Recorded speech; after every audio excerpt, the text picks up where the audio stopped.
할렐루야. 사랑합니다. 성령께서 여러분들을 쉴만한 몰가로 인도해 주실 줄로 믿습니다. 서로 인사하십시다. 하나님은 다시 시작하십니다. 다시 시작하십시다. 다 여기 보시기 바랍니다. 지구에서 달을 보면은 흑백으로 보이고 또 그렇게 크지 않죠. 자그마하게 보입니다. 그런데 거꾸로 달에서 지구를 보면은 엄청 크대요. 그리고 총천연색이고 너무너무 아름답대요. 찬송가에 있는 대로 참 아름다워라 주님의 세계는, 이 땅이 너무너무 아름다운 거예요. 하나님께서 이 세상을 지으시고 뭐라고 말씀하셨어요? 보시기에 좋았더라, 심히 좋았더라, 그렇게 감탄하시면서 좋아하셨단 말이에요. 그런데 사람이 범죄함으로 말미암아 홍수로 이 세상을 확 쓸어버렸어요. 그 다음에 하나님 마음이 너무나 아팠어요. 그래서 창세기 9장 말씀 보면은 괴로운 그런 심정들이 여러 군데 나옵니다. 그리고 다시는이란 말이 여러 번 나와요. 다시는 이렇게 멸망시키지 않겠다, 홍수로 멸망시키지 않겠다, 그렇게 말씀하시면서 스스로 다짐하십니다. 그리고 노아와 함께 이제 다시 시작하자. 모든 것은 다 폐허가 되어버렸지만 이제 너와 함께 다시 시작하면 좋은 세상 만들 수 있다, 그렇게 하나님께서 말씀하신 거예요. 노아가 방주에서 나왔지만은 현실이 얼마나 참담했지 않겠어요? 모든 것이 무려 1년 넘게 물에 잠겨 있었으니 아주 다 잿빛이에요. 생명을 상징한 그런 초록빛은 하나도 없습니다. 막막했을 것입니다. 어떻게 시작해야 될지. 그러나 어떤 경우에도 하나님과 함께하면 절망은 없습니다. 희망이 있습니다. 하나님이 세상을 창조하셨는데 재창조는 못하시겠어요? 얼마든지 할 수가 있는 거예요. 그래 하나님께서 내가 함께한다, 나와 함께 시작하면 된다, 그렇게 용기를 주면서 노아에게 오늘 말씀 보면은 3가지 말씀을 주세요. 첫째로는 제단을 쌓으라는 것입니다. 뭘 쌓으라고요? 제단을 쌓으라는 거예요.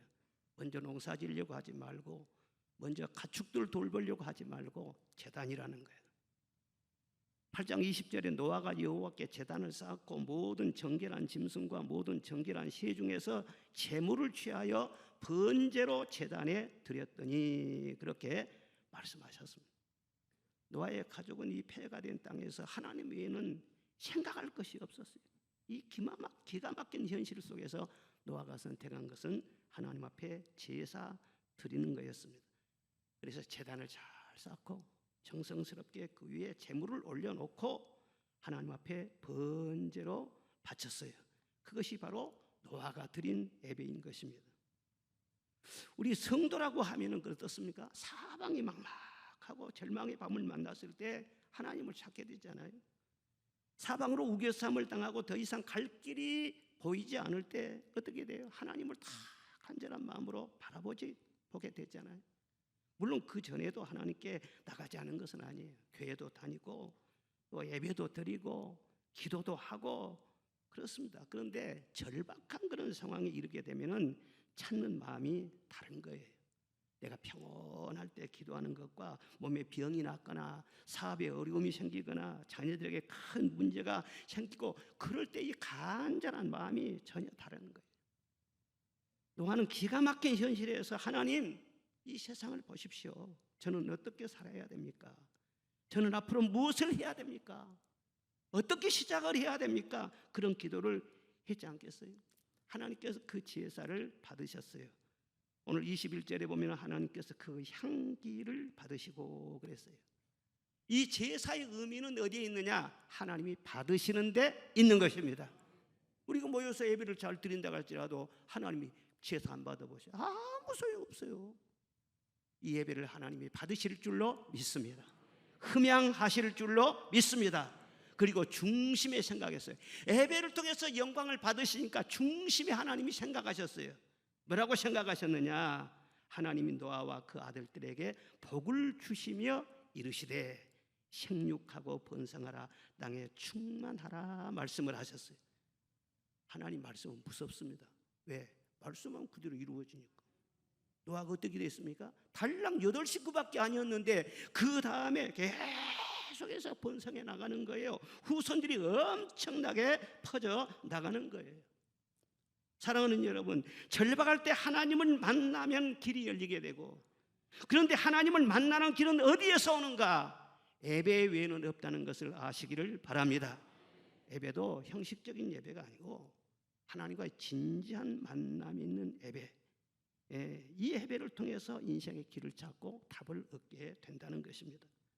형식적이고 습관적인 예배 말고, 교리적이고 의식적인 그런 예배 말고, 그런 예배에서는 기대할 것이 하나도 없습니다. 김 빠진 사이다나 먹을 수 있어도요, 김 빠진 예배는요 기대할 것이 하나도 없어요. 하나님께서 그만두라고 하십니다. 사실 오늘날 교회가 많고 예배도 많아요. 그런데 왜 뜨거운 성령의 불이 역사하지 못하는가? 우리의 마음속에 충만한 기쁨이 없는가? 이 세상에 긍정적인 영향을 끼치지 못하는가? 이런 정말 살아있는 예배, 하나님을 만나는 예배, 하나님이 흠향하시는 예배, 이런 예배가 없으면요 교회가 많아도 세상에 선한 영향을 끼칠 수가 없어요. 그래 하나님께서는 항상 새롭게 무슨 일을 시작하실 때 제사를 드리라고 말씀하십니다. 그전 제사와 차원이 다른 제사, 그 제사를 드리라는 거예요. 큰 일을 시작하거나 어떤 사람에게 큰 복을 주어서 새로운 어떤 일을 맡길 때 너 먼저 제단 쌓아, 그렇게 말씀하시는 것을 볼 수가 있어요. 하나님이 아브라함에게 큰 복을 주시기 전에 모리아 산에 가서 제단을 쌓아라 말씀하셨어요. 아브라함 그 모리아 산의 제단에서 자기의 생명과 자기의 자식과 자기의 소유와 자기의 모든 것을 다 쏟아 바쳤습니다. 하나님께서 그 제사를 받으셨어요. 그리고 하나님께서 이제야 네가 나를 경외하는 줄 알았도다. 한 번의 그 제사로 하나님은 완전하게 이 아브라함을 인정하셨습니다. 그 제사 이전과 그 제사 이후의 아브라함의 생애는 전혀 질적으로 달라요. 그 전에는 하나님을 믿으면서도 시험이 그렇게 많아요. 연단이 자꾸 많아요. 하나님이 시험을 해보신 거예요. 그런데 모리아산 제단 이후에는요, 이제야 네가 나를 경외하는 줄 알았도다. 그러니까 아브라함이 파수로 매주를 쓴다고 해도 믿겠다는 거예요. 그리고 범사에 아무리 내가 너에게 큰 복을 준다고 할지라도 너는 나를 배신할 수가 없어. 그리고 아주 허리띠를 풀어놓고 복을 한없이 주셨다. 사무엘은 나라가 블레셋의 압제를 당하고 법궤를 빼앗기고 온 백성이 한숨과 탄식으로 인해서 하늘을 찌를 듯 했을 때 어떻게 해결했습니까? 미스바로 모이자. 거기서 하나님께 제단을 쌓자 말씀을 했어요. 그래서 온 백성이 구름대처럼 미스바로 몰려들었습니다. 거기에서 온전한 제사를 하나님 앞에 드렸습니다. 하나님의 그 제사를 받으셨어요. 그런데 마침 블레셋 군대가 또 침략을 하러 들어오니 하나님께서 우레를 바라셔가지고 블레셋 군사를 다 흩어지게 하고 멸하였다는 거예요. 그래서 모든 압제와 시름에서 단숨에 이스라엘이 벗어난 것을 볼 수가 있습니다. 다윗 시대에 나라에 전염병이 발생해서 3일 만에 7만 명이 죽었습니다. 그리고 계속해서 그 전염병이 확산돼 가고 있습니다. 상황이 너무너무 심각한 거예요. 두려워서 떨고 있는 다윗 왕에게 나단 선지를 통해서 하나님이 말씀하셨어요. 너는 오르난 타작마당으로 가서 제단을 쌓아라. 그 말씀을 듣고 즉각 그는 타작마당으로 달려갑니다. 그리고 400세겔을 주고 타작마당과 황소를 사서 하나님 앞에 제사를 드립니다. 그 제사 후로 죽음의 천사가요 칼집에 칼을 딱 꽂았어요. 전염병이 딱 끊어졌어요. 재앙이 멈췄어요. 그리고 그곳이 성전터가 됐다. 그렇게 성경은 말씀하고 있는 것입니다. 또 엘리야 시대에 3년 반 심한 가뭄이 들었습니다. 온 이스라엘이 타들어갔습니다. 이 문제를 어떻게 해결합니까? 어떻게 사람이 구름을 만들 수 있고 어떻게 비를 내리게 할 수가 있어요? 사람의 힘으로는 안 되는 거예요. 아무리 기우제를 지낸다고 할지라도, 발신에게 빈다고 할지라도, 발신이 무슨 비와 구름을 지배하는 그런 신입니까? 죽은 신이지 안 되는 거예요. 그렇게 고통과 신음 속에 있을 때 하나님께서 엘리야에게 너는 갈멜산에 가서 제단을 쌓아라 말씀을 하세요. 갈멜산의 제단은요, 불이 떨어져야만 하는 제단이었어요. 만약에 불이 떨어지지 않으면은 엘리야는 그 제단을 쌓다가 죽어야 되는 것입니다. 그런데 말씀에 순종해서 엘리야가 그 갈멜산 제단에 올라가서 제단을 쌓아놓고 하나님 앞에 기도를 드린 거예요. 거기에 하나님의 불이 임했어요. 그리고 그 후에 기도했을 때 장대비가 쏟아져서 온 땅이 해갈되었습니다. 사랑하는 여러분, 예배가 살아야 성령이 임재하시고 성령이 임하실 때 하나님이 크게 보이게 되는 것입니다. 그리고 문제는 작게 보이게 되는 것입니다. 예배를 드릴 때 은혜를 받으면 잃었던 내 자신을 발견하게 되는 것입니다. 나는 시시한 사람인 줄 알았는데 은혜를 받고 배우니 내가 하나님의 손 안에 있는 보석이네. 하나님이 너무너무 나를 사랑하시네. 그리고 은혜를 받으면은요, 나를 둘러싸고 있는 모든 문제가 꼭 먼지와 같이 시시한 거야. 그 별거 아니야. 하나님의 눈으로 보니까 이런 변화가 일어나게 되는 것입니다. 예배를 제대로 들어보십시오. 성령이 우리를 만져주시면 영의 눈이 열립니다. 귀가 열립니다. 입이 열립니다. 그래서 인격적인 하나님과 소통하게 되는 것입니다. 하나님의 말씀이 영으로 들려지게 되고 내가 찬송하면서 기도하면서 하나님과 진정한 소통이 이루어져요. 신령한 교제가 이루어져요. 신앙생활의 기쁨이 무엇입니까? 결혼생활하면서 기쁨이 참 무엇입니까? 돈 많은 것이 기쁨입니까? 보상 많은 것이 기쁨입니까? 사랑하는 사람하고 서로 아기자기하게 대화하면서 알콩달콩하면서 서로 사랑하며 사는 것이 진짜 행복이잖아요. 신앙생활의 진정한 행복은요, 무엇을 얻고 그런 게 아니에요. 주님과의 신령한 교제 속에 있는 거예요. 그 청한 주의 음성 우는 새도 잠잠케 한다. 내게 들리던 주의 음성이 늘 귀에 쟁쟁하다. 다 같이요. 주님 나와 동행을 하면서 나를 친구 삼으셨네. 우리 서로 받은 그 기쁨을 알 사람이 없도다. 그렇죠. 주님과 나와 사이에 주고받는 대화, 주고받는 그 기쁨, 주님께서 나를 만져주시고 위로해 주시고 치료해 주시고 나와 함께 해주신 그 은혜는요, 이 세상 사람들이 몰라. 그건 비밀이에요. 알 사람이 없어요. 그래서 주님 앞에 나가 예배를 드릴 때마다 마음이 그렇게 기쁘고 기름지게 된 것이, 저는 교회 처음 나갈 때를 잊지를 못합니다.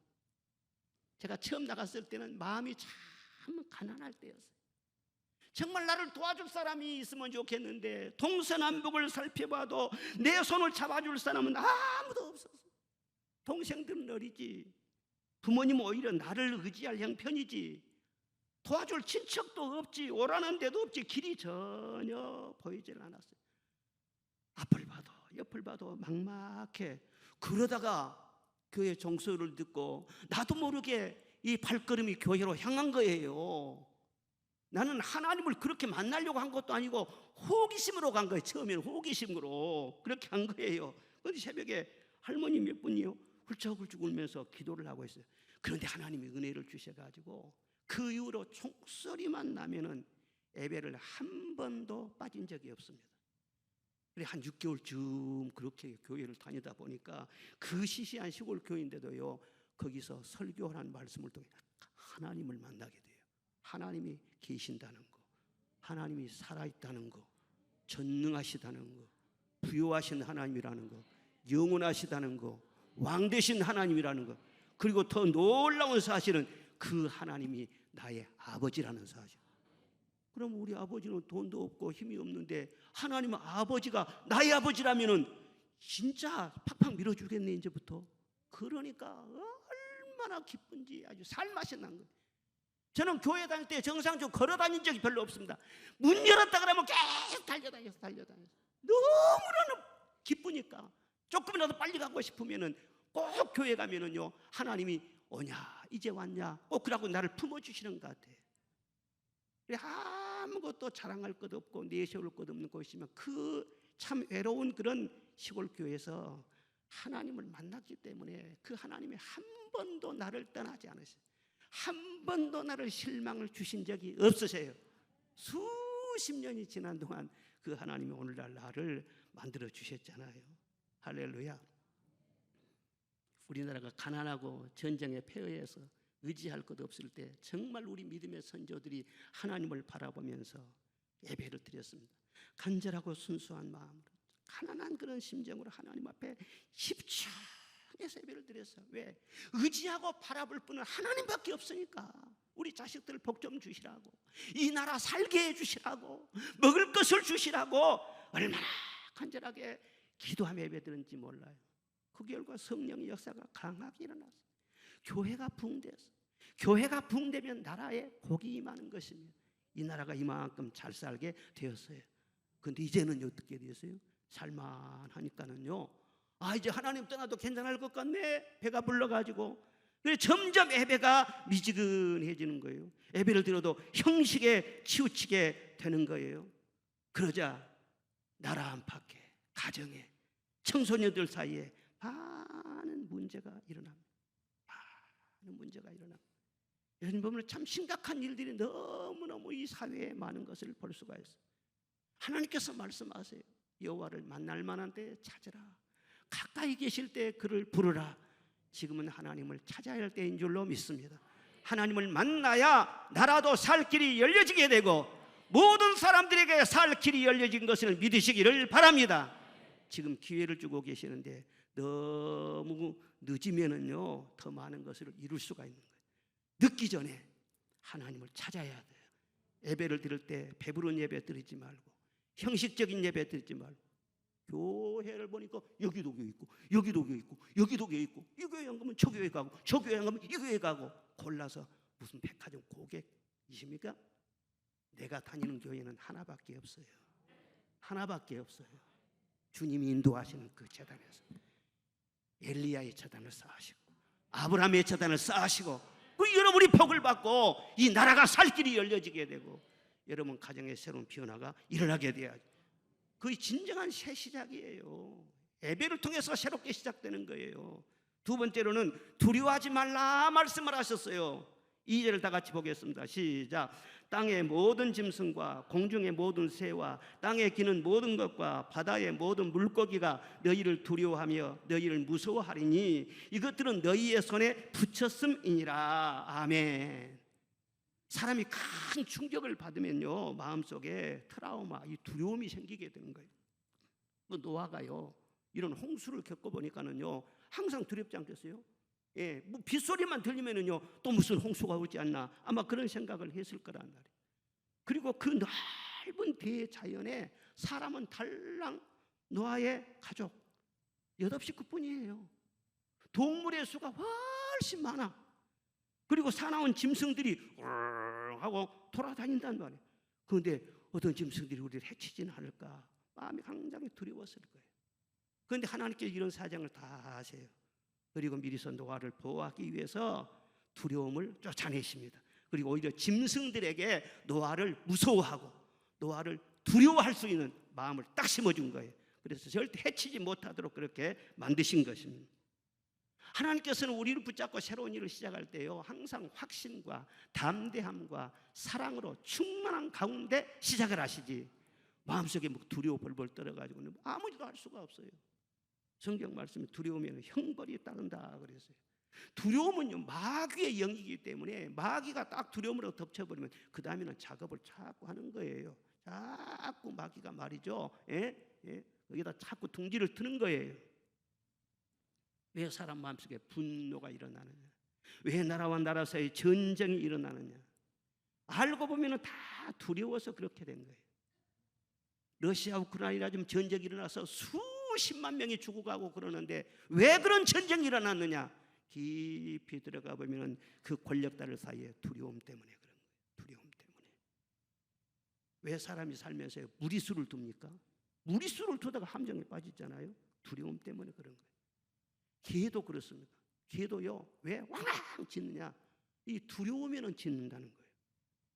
제가 구성전에 있을 때 제가 개를 한 마리 키웠어요. 우리 집에서 하도 키우자고 그러니까 저는 별로 안 좋아해요. 그런데 집사람이 자꾸 좋아하니까는 키우자. 그래가지고는 진돗개 한 마리를 키웠지 않습니까? 그런데 잘 따르고 말도 잘 듣고 어디 갔다 오면 꼬리도 쳐주고 그러니까 참 좋기는 좋은데 여러분이 가끔 교인들을 보면은 요란스럽게 막 지저대요.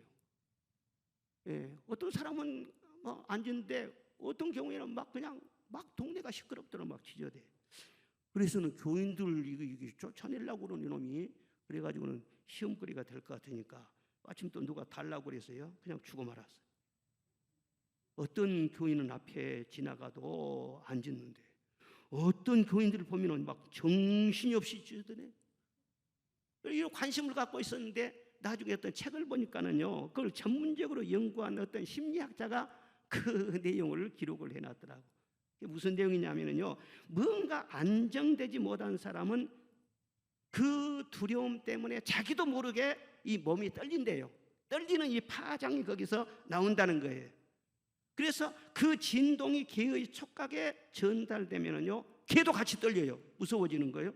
그러니까 개가 막 짖는다는 거예요. 사람이 얼마나 인상이 좋냐 나쁘냐 그걸 보고 짖는 것이 아니라 촉각을 딱 이게 느끼면서 말이죠. 막 두려워지면은 막 짖는다는 거예요. 그러니까 마음속에 두려움이 있으면요 개도 얕잡아 본다. 우리가 반성을 해야 돼요. 마귀도 우리를 얕잡아 보고 짓밟고 그러는 거예요. 그런데 하나님께서 자존심 상하시지 하나님의 자녀가 돼가지고 함께 일하려고 하는데 두려움에 벌벌 떨고 있으면 같이 하나님 그를 잡고 일할 수 있겠어요? 그래서 먼저 반드시 두려움을 내쫓아 하나님이 주신 마음은 두려워하는 마음이 아니요 사랑과 능력과 근신하는 마음이라 그랬어요. 어떻게 쫓아낼 수 있습니까? 두려우면 영이에요. 그렇기 때문에 다른 방법으로 안 돼. 오직 하나님의 말씀밖에는 없는 것입니다. 두려움을 이기는 백신은 유일하게 하나님의 말씀인 거예요. 빛이 오면은 저절로 어둠이 사라지지 않습니까? 이와 같이 말씀이 내 심령 속에 들어오면은요 두려움은 저절로 사라지게 되어 있어요. 저기압이 소멸되듯이 싹 소멸되게 되어 있어요. 그러니까 성경 말씀은 우리를 사랑하시기 때문에 두려워하지 말라, 두려워하지 말라 이런 말씀이 얼마나 많이 나오는지 몰라요. 어떤 분이 감옥에 있으면서요 이 말씀을 조사를 해봤대요. 해보니까는요 366번이나 나오더래요. 그럼 매일매일 하나님께서 우리에게 너 두려워하지 말라, 두려워하지 말라 그렇게 말씀하시는 거예요. 이사야 41장 10절 유명한 말씀 시작. 두려워하지 말라 내가 너와 함께 함이니라. 놀라지 말라 나는 내 하나님이 됨이라. 내가 너를 굳세게 하리라. 참으로 너를 도와주리라. 참으로 나의 의로운 오른손으로 너를 붙들리라. 아멘. 무슨 큰 일을 하는 사람일수록 항상 먼저 하나님께서는 이 말씀을 하십니다. 너 두려워하지 말라. 너 두려워하지 말라. 두려워하면 너 먹히는 거야. 담대해야 나와 네가 함께 할 수가 있어. 승리할 수가 있어. 가나안 정복을 앞두고 있는 여호수아에게도 말씀하셨어요. 여호수아 1장 9절 시작. 내가 네게 명령한 것이 아니냐. 강하고 담대하라. 두려워하지 말며 놀라지 말라. 내가 어디로 가든지 내 하나님 여호와가 너와 함께 하느니라 하시니라. 할렐루야. 아수르와 에루살렘을 포위했을 때 이제 완전히 도가된 지가 돼서 이제 에루살렘은요 강대국이 와서 포위를 해버렸으니 더 이상 길이 없는 거예요. 그럴 때 히스기야가 간절히 기도합니다. 그런데 먼저 뭐라고 말씀하십니까? 역대하 32장 8절 시작.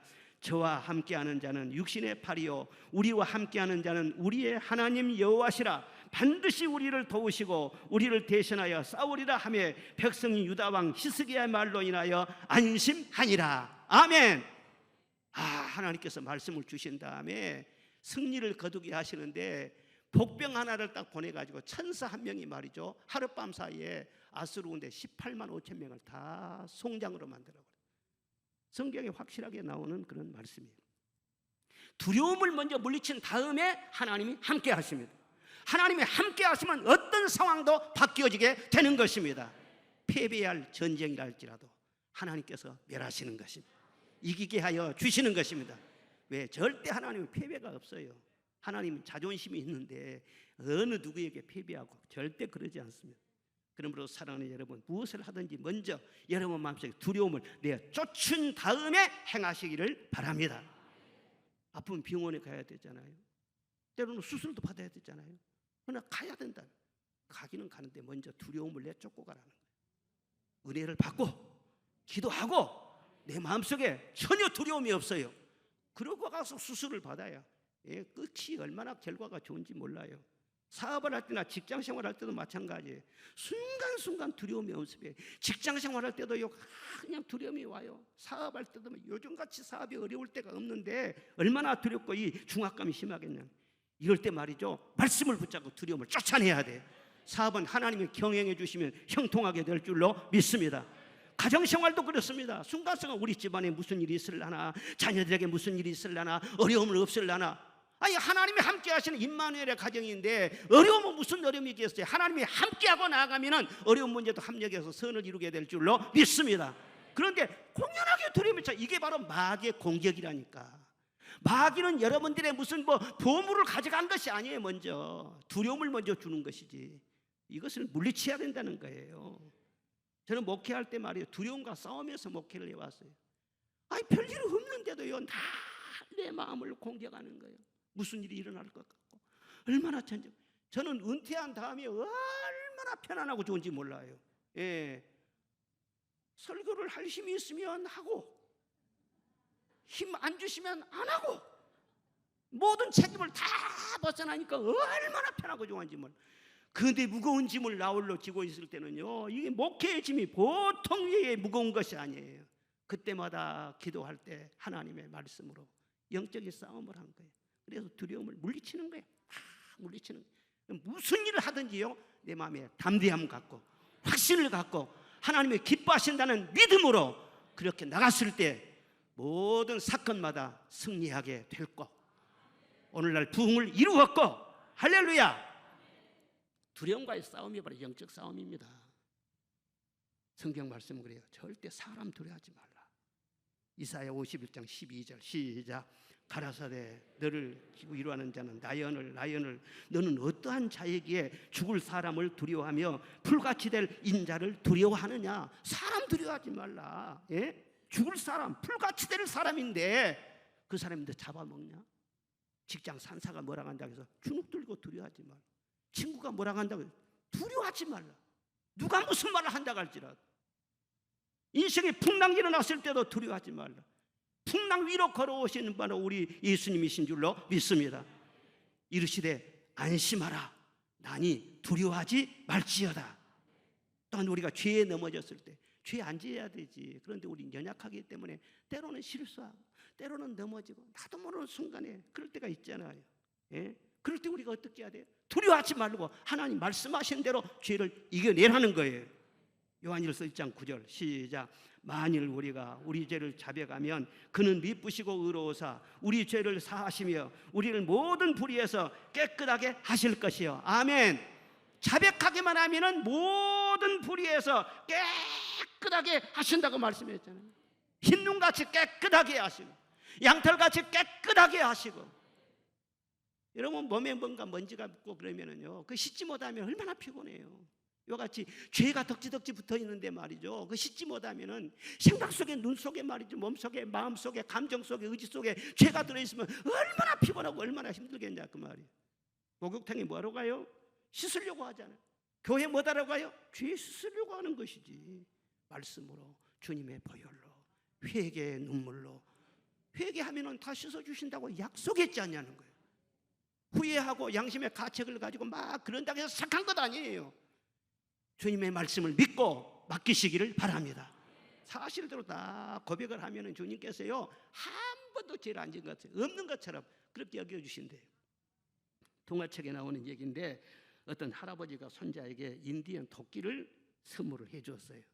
그 아메리칸 인디언들이 쓰는 조그만 이렇게 도끼인데 이걸 확 던지면 빙글빙글 돌다가 나무에 가서 탁 꽂히고, 그런 애들 장난감이에요.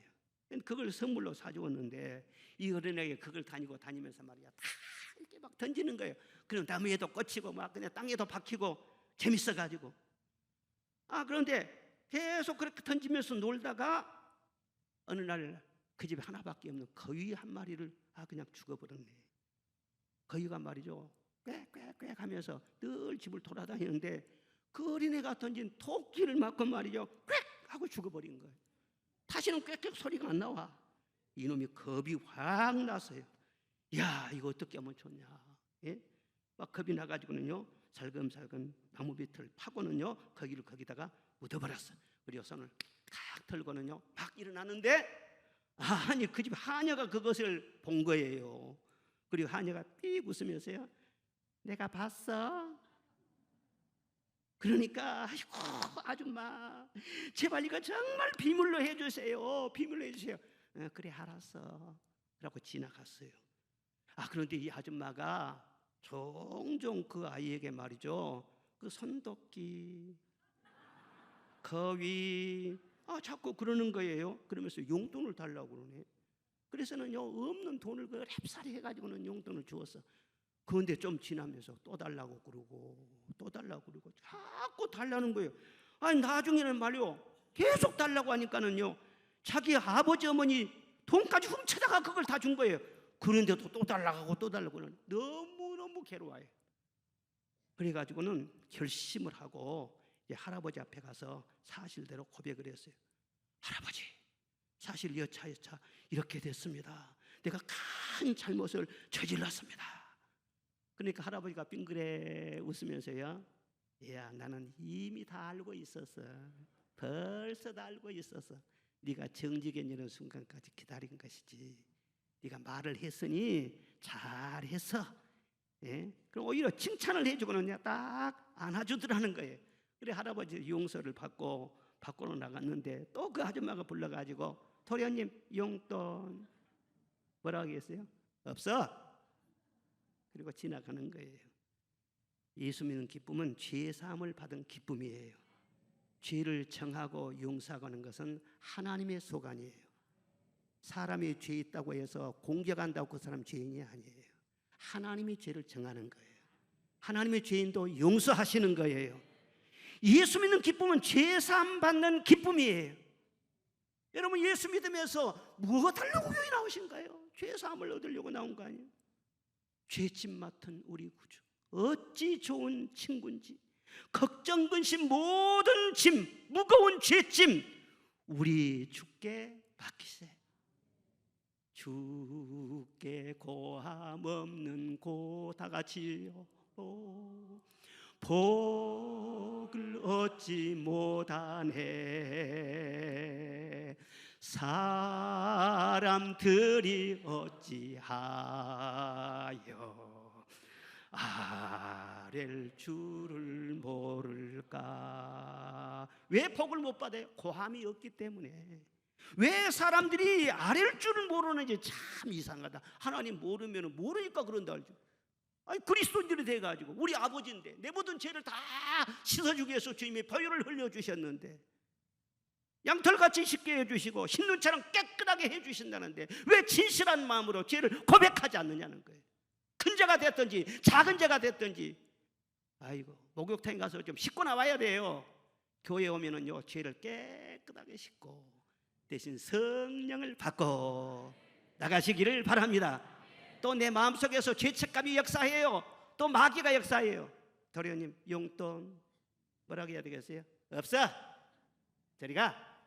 주님이 자유함을 주셨으니. 아멘. 우리는 어떤 상황 속에서도 두려워하지 말라. 말세에 흉흉한 소문을 들어도 두려워하지 말라고 했어요. 마태복음 24장 6절 시작. 난리와 난리 소문을 듣겠으나 너희는 삼가 두려워 말라. 이런 일이 있어야 하되 아직 끝은 아니니라. 아멘. 요즘 들어보세요. 얼마나 소문들이 많이 퍼져나오는지. 어저께도 어떤 분하고 전화했는데 나는 뉴스를 보면 머리가 아파서 못 견딘다. 그러니까 형님 뭐다른 뉴스를 보여. 나는 뉴스 볼 시간이 없어. 그러니까 그래 뉴스를 안 봐야겠구만. 안 봐야겠어. 들려오는 소문들이 너무너무 흉흉해요. 그럴지라도 높이 계신 하나님이 알고 계십니다.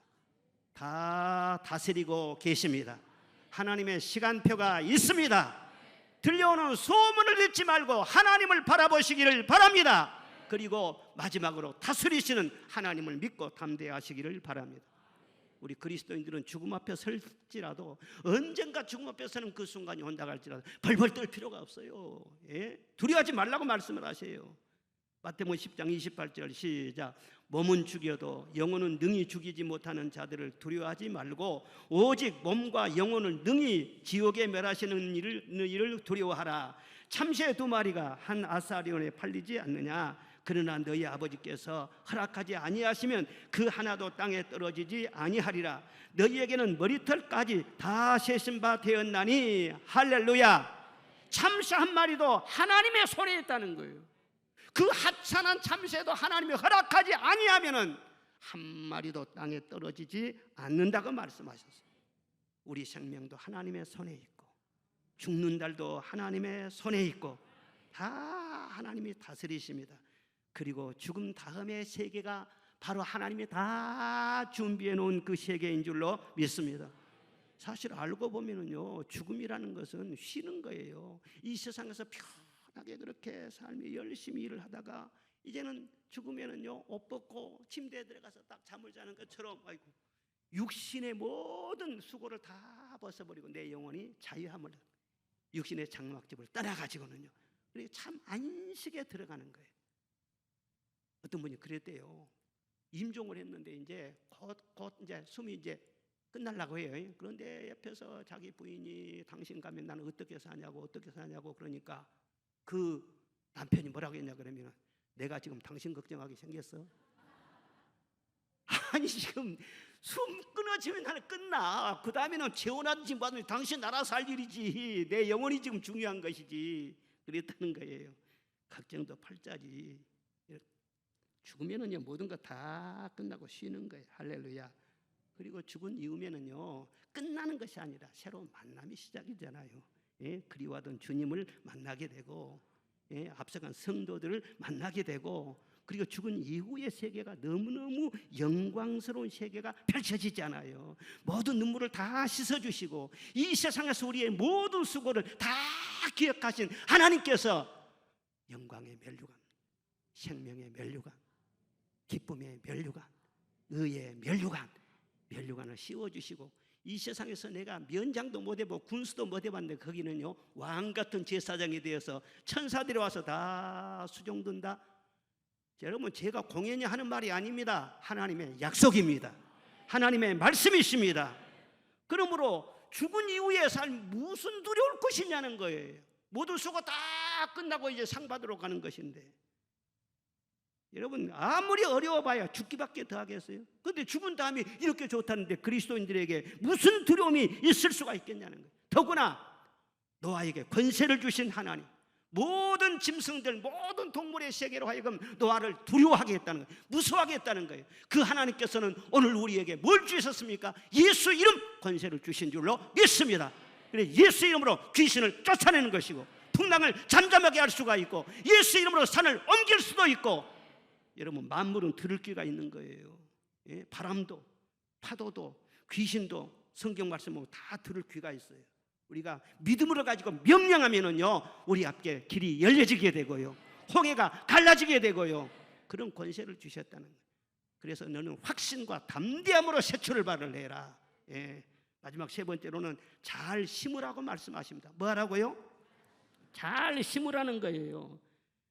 8장 22절을 보면은요, 땅이 있을 동안에는 심음과 거둠과 추위와 더위와 여름과 겨울과 낮과 밤이 쉬지 아니하리라 그랬어요. 거기 심음과 거둠이 쉬지 아니하게 계속 이어질 것이다. 새로운 질서를 주신 거예요. 그래서 심을 때가 있게 하시고 그 다음에 거둘 때가 있게 하세요.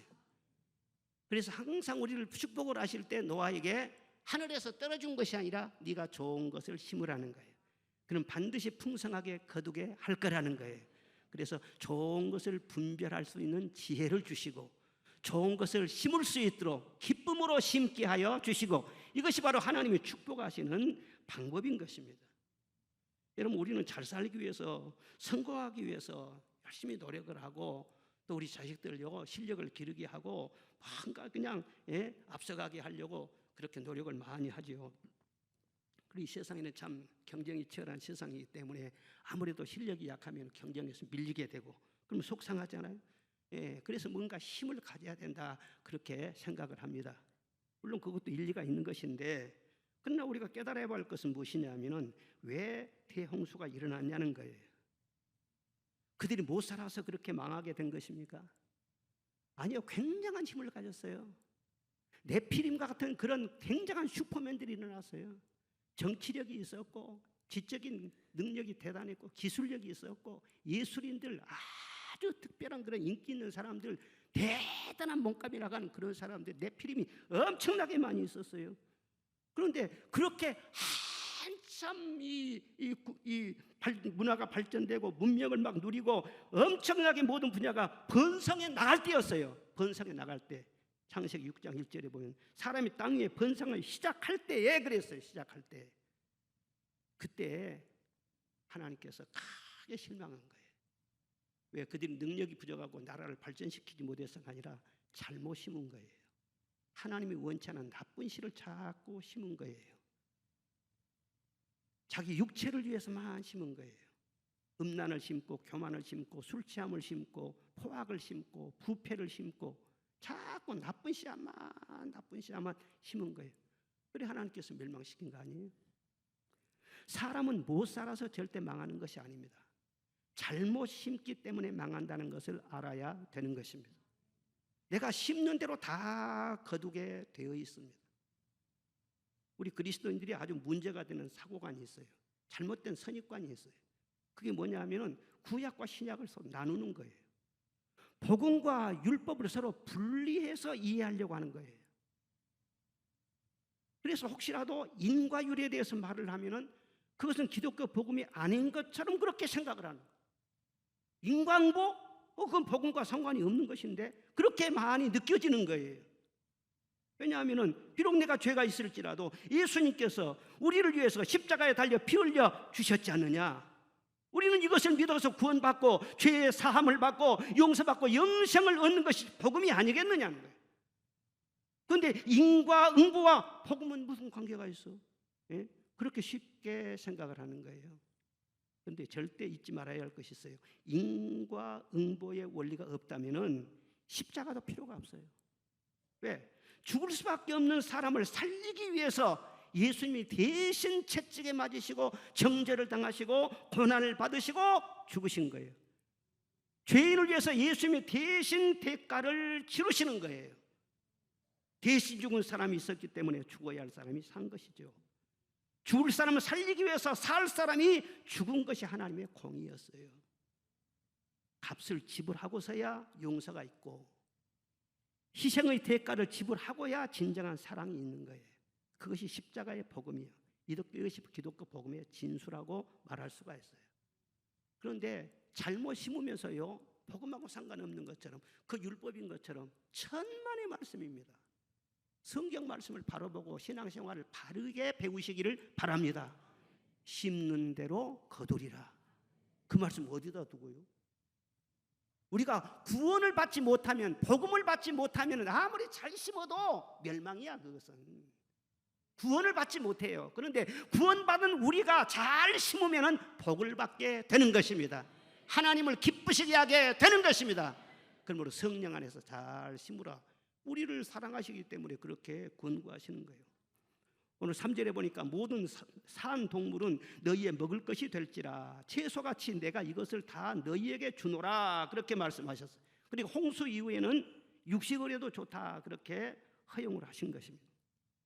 창세기 1장에 보면은 씨 맺는 채소가 인간과 동물의 양식이었어요. 지금도 그렇죠. 씨 맺는 채소 곡식이 주 우리의 식량이죠. 그리고 주로 음식은 채소를 먹는 것이 몸에 좋다. 우리가 다 상식적으로 그렇게 알고 있는 것입니다. 뭐 암을 고치거나 몸에 좋은 약도 어디서 다 성분을 추출해내느냐? 좋은 풀에서 연구해서 다 추출해내는 거예요. 그런데 홍수 후에는요, 이게 문제가 생긴 것이 생태계가 바뀌었어요. 전에는 궁창 위에 물이 있었어요.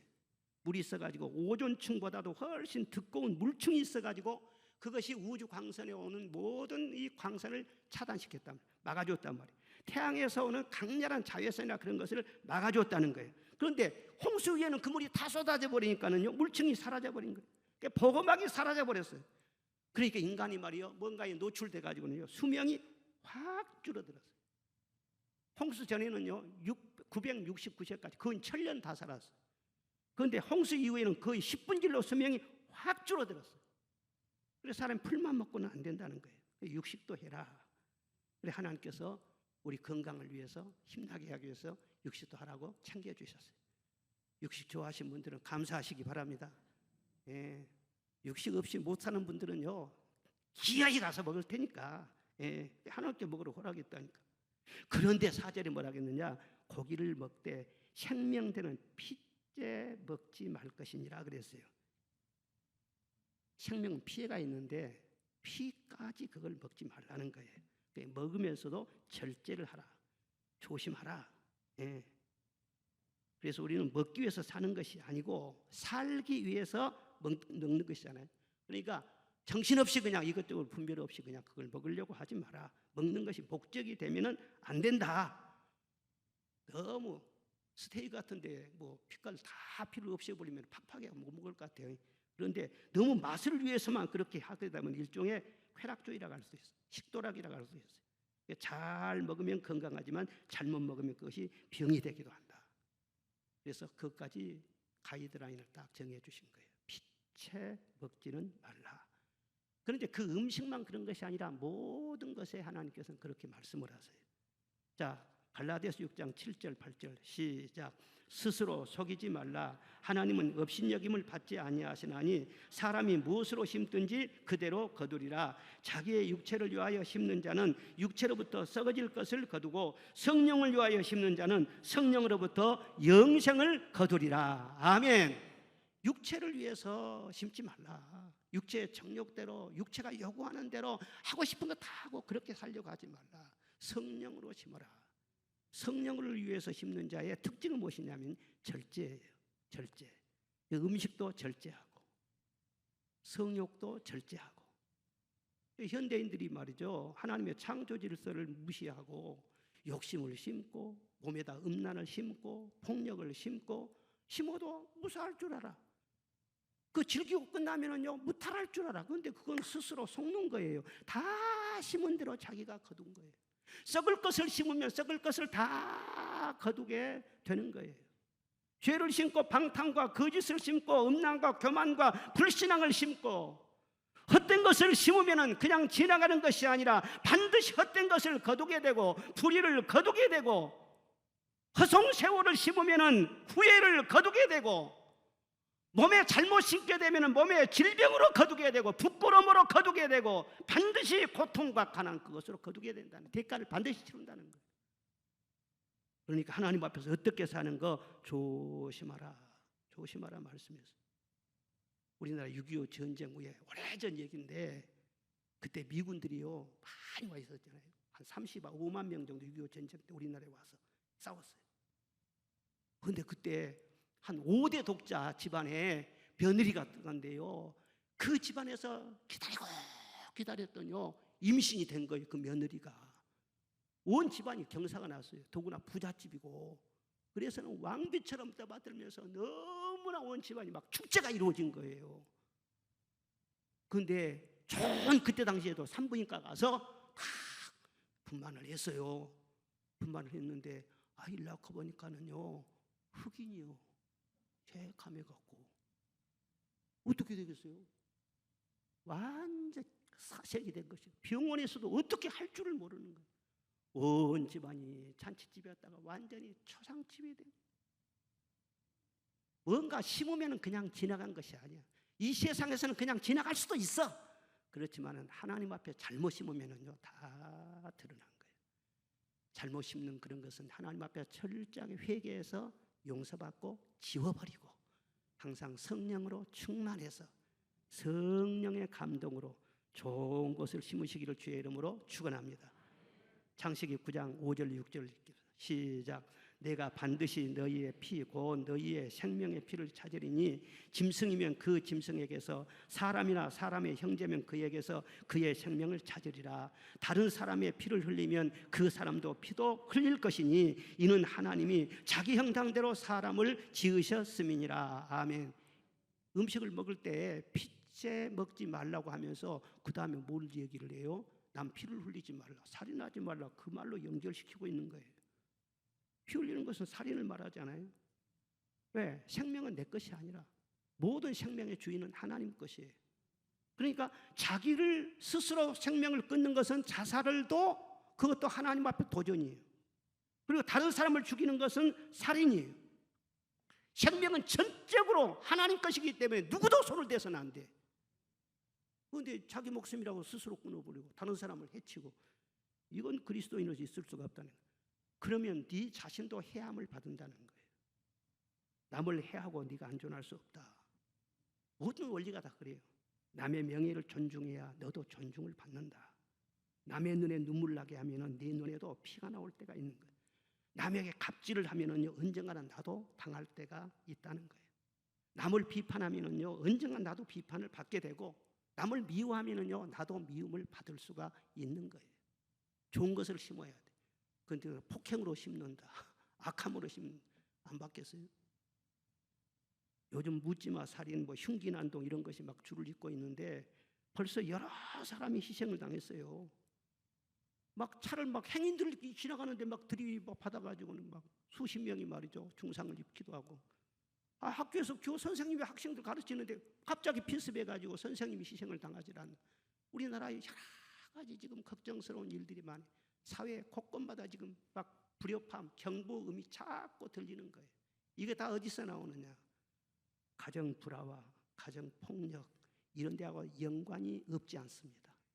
이런 것을 보고 자라면은요, 나중에 사람들의 마음이 악해지는 거예요.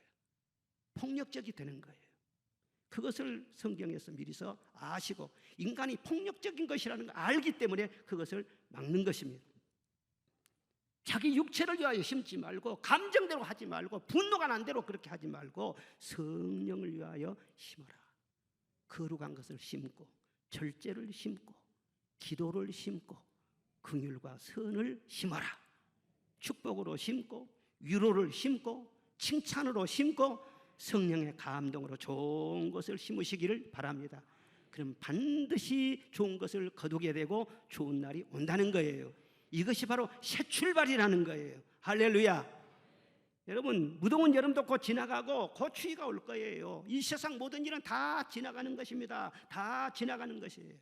가장 중요한 것은 오늘이에요. 하나님께서 왜 오늘이라고 하는 선물을 나에게 주셨느냐? 심을 수 있는 기회를 주신 거예요. 그러므로 오늘 성령으로 잘 심는 것이 가장 가치 있는 삶인 거예요.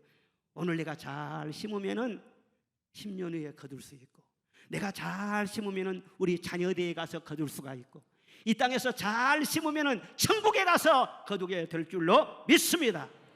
하나님은 우리와 함께 다시 시작하기를 원하십니다. 예배로 다시 시작합시다. 두려움을 물리치고 확신을 갖고 시작합시다. 좋은 것을 심으시는 여러분 되시기를 주의 이름으로 축원합니다.